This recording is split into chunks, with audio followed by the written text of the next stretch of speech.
საათის დაგვიანებით საქალაქო სასამართლოში აღკვეთის ღონისძიებაზე მსჯელობა რამდენიმე წუთში დაიწყება. მოსამართლე ბუგიანიშვილმა უნდა განიხილოს ვაკეში ახალი წლის ღამეს მომხდარი სისხლიანი ანგარიშწორების საქმე.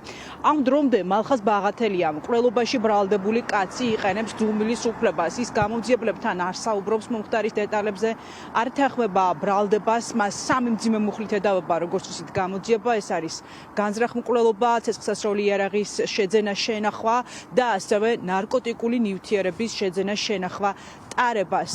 არის თუ არა კავშირში ნარკოტიკული საშუალება, რომელიც მას თან აღმოაჩნდა გაქცევის შემდგომ, ამასთან დაკავშირებით უფრო მეტ დეტალს გავიგებთ სასამართლო პროცესზე, თუმცა ერთ-ერთი ვერსიით, პირველადი ვერსიით საგამოძიებო უწყების წარმომადგენელი ამბობს, რომ მკვლელობის მოტივი გახდა მეგობრებს შორის, ბიზნეს პარტნიორებს შორის წარსულში არსებული კონფლიქტი.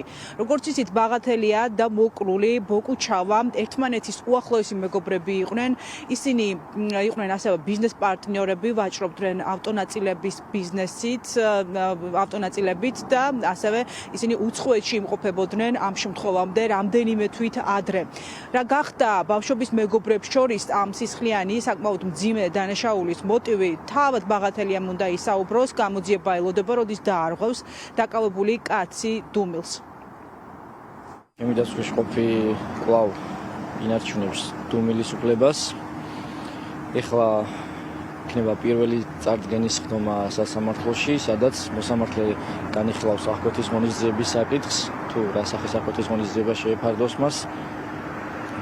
რაც შეეხება პროკურატურას, დარწმუნებული ვარ, მოითხოვს პატიმრობას. თქვენ სასწავლებელი აპირებს დუმილის დარღვევას, აპირებს რაიმე თქვა სასამართლოზე მოტივთან დაკავშირებით.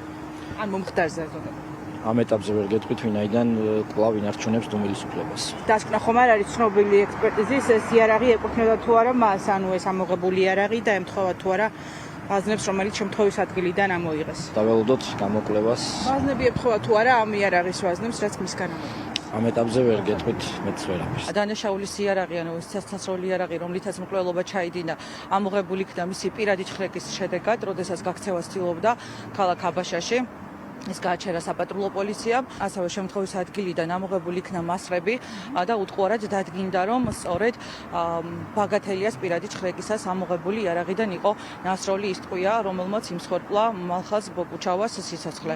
პირველადი ვერსიით გამოძიების ამ ეტაპზე ზუსტად დადგენილი არ არის დანაშაულის ჩადენის მოტივი, საუბარია მათ პირად კონფლიქტზე, თუმცა ნარკოტიკული ნივთიერება ობიექტურად გეტყვით, რომ პირადი ჩხრეკის შედეგად ამოუღეთ ბრალდებულს და შესაბამისად შეძენა ხუსთვის ვედავებით, თუმცა ჩვენ არ ვიცით ის პირადი მოხმარებისთვის ჭირდებოდა თუ სარეალიზაციოდ.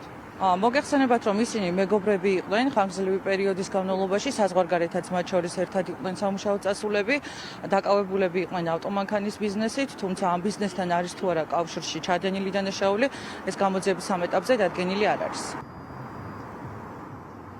ერთ-ერთი ვერსიით, მკვლელობაში ბრალდებულმა კაცმა სავარაუდოდ წინასწარ განიზრახა მისი ბიზნეს პარტნიორის და მეგობრის მკვლელობა და მკვლელობაში ბრალდებულიც და მოკრული მამაკაციც არიან ზუგდიდელები, ზუგდიდიდან, როგორც ჩვენთვის გახდა ცნობილი.